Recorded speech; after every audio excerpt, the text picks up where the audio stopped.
هذه القصيدة إهداء إلى فلسطين الحبيبة. أخوكم محمد الزعيم، رمش فلسطين.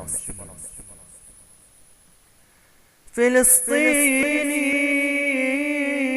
أنا اسمي فلسطيني،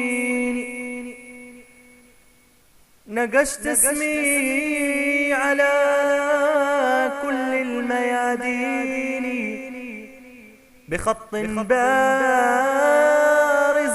يسمو على العناوين. حروف اسمي تلاحقني، تعايشني، تغذيني، تبث النار في روحي وتنبض في شراييني. جبال النهر تعرفني مغاورها وتدريني. بذلت الطاقة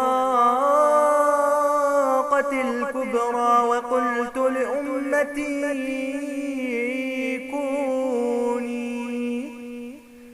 صلاح الدين في أعماقي يناديني،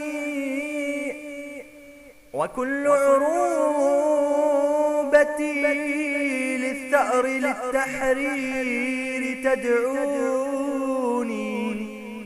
وراياتي التي طويت على ربوات حطين،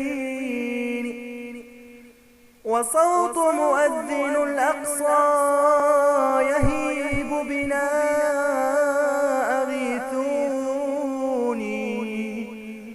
وآلاف من الأسرى وآلاف المساجين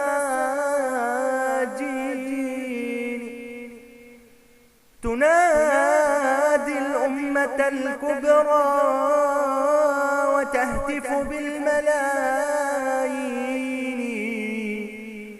تقول لهم إلى القدس إليها قبلة الدين، إلى حرب تدك الظلم تزهق روح صهيون، وترفع في سماء